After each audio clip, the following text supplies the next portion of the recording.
If you're looking for the answers, I still don't have them, but what I do have is a particular set of skills. Skills I've acquired over a very long career.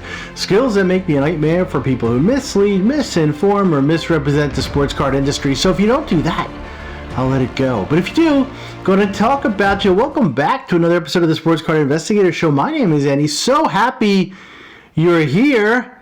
And without any further ado, Tyler, play the clip.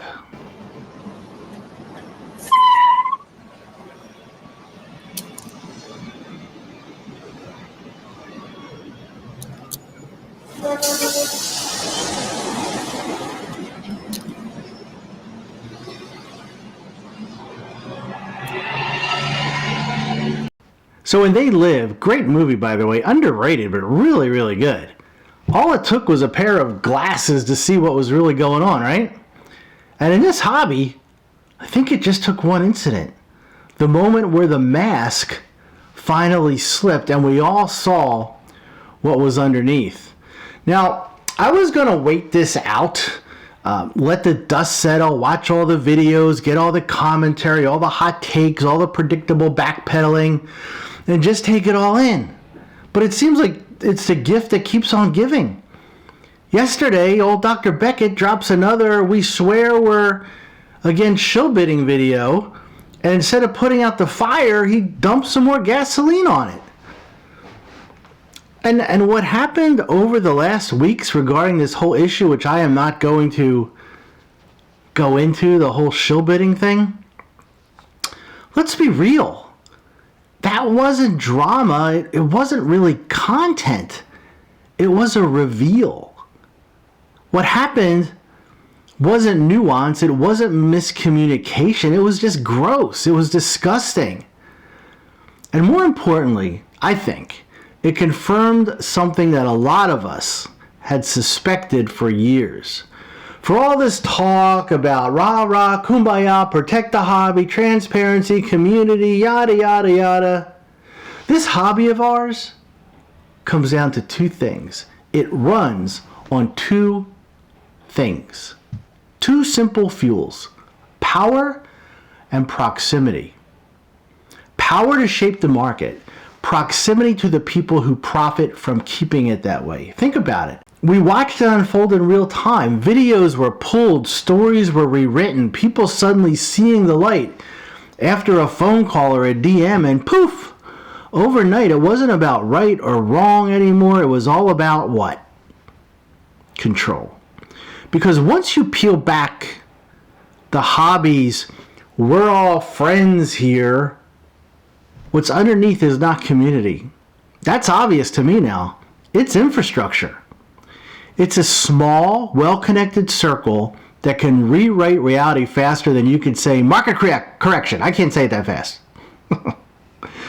So while everyone else argues tone and intent, let's ask ourselves the serious questions, the real questions, the questions that matter. How many of these sales, record-breaking or not, these high sales and comps are even real? How many are actual collectors and how many are employees or friends of Oz standing behind the curtain making sure the numbers match up just right?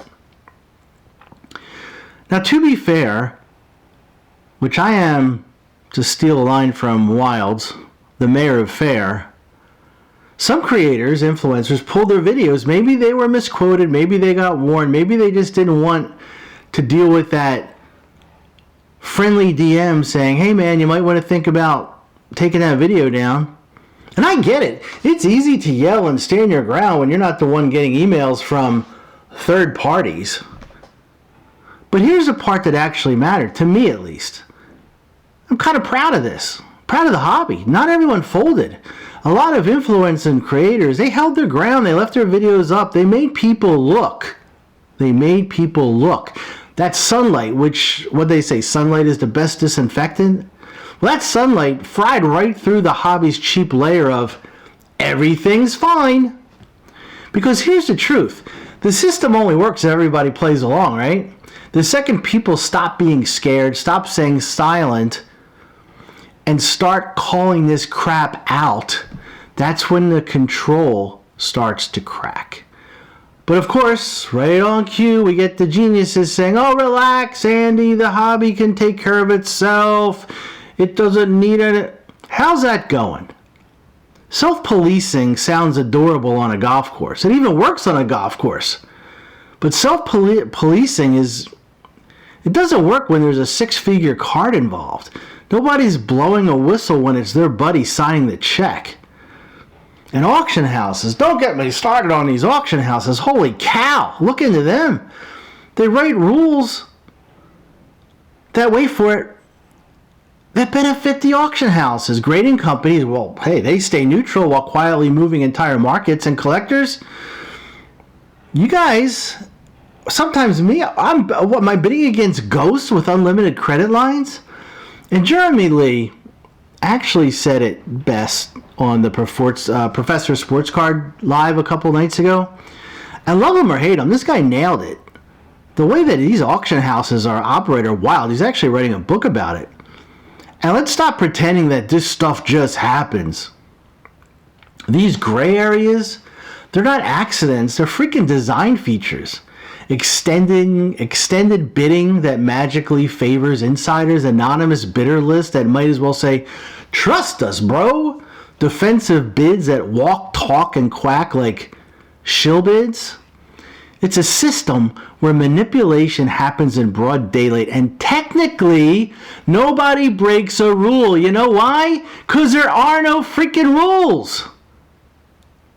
If a public company operated like this, there'd be subpoenas, hearings, reporters on the courthouse steps. In this hobby, it's just part of the game. And here's what this latest disaster to me really exposed: a fuel source. Proximity, right? Proximity. People chase proximity like it's a Citibank loyalty program. Proximity to graders, proximity to auction houses, proximity to big influencers, proximity to hobby insiders. Because proximity feels like power until you realize it's controlled. It has a leash. You want to stay in the room? Shut up. You want early access? Play nice. You don't want to have to silence critics. You just want to make them silence themselves. And why does it all matter? Andy, why does it all matter? Because when fake bids create real comps, when silence gets rewarded, when honesty becomes a liability, then the whole hobby foundation starts to crumble. And who pays for it? Not the auction houses, not the graders. It's us, the ones still clinging to the idea of fair market value. Except there's nothing fair about a market that's built on fake numbers. That's not a marketplace anymore. That's like summer theater, right? That's like a rigged, expensive rig theater.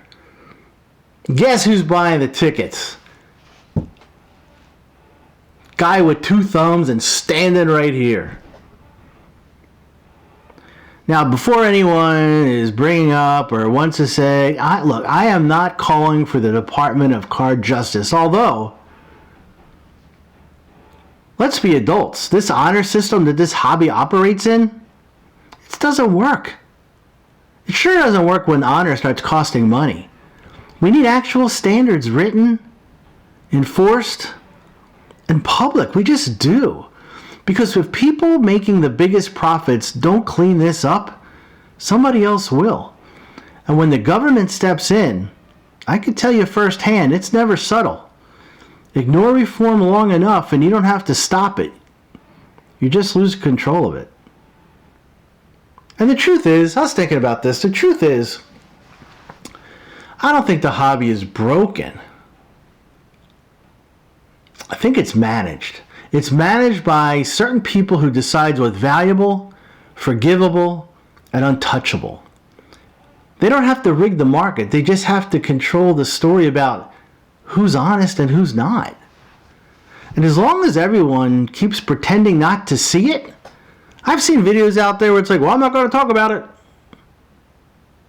If everyone just pretends not to see it, the control doesn't fade. It just gets bigger and bigger. Some people, I think, want the hobby to grow. How about we just have it grow up? Because growth without integrity isn't success. It's a bubble begging to pop, and we've been through that before. And a hobby that punishes honesty, rewards silence, and protects the powerful isn't being collected anymore. It's being managed.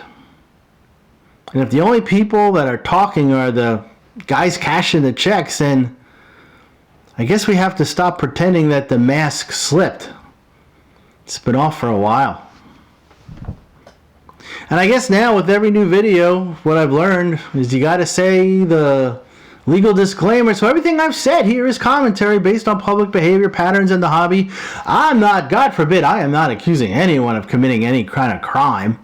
I'm just giving my opinion on how this industry operates. And as my dad used to say, if the shoe fits, that's not on me. That's on the shoe. So that's all I got for today. Had to pop in, give my 2 cents, maybe a little bit different than going over the whole incident that happened. That's been going on before. And if you really want to know what's going on with that whole shill bidding incident, go over to Because I'm Carlos, go over to his channel. He has now done, I think, 2 videos on it. Very, very, very good. Tells you everything you want to know, but we're afraid to ask about this whole situation. So that's all I got for today. If you like what you see, hit the like, hit the subscribe. If you don't like what you see, come on. And until next time, take care.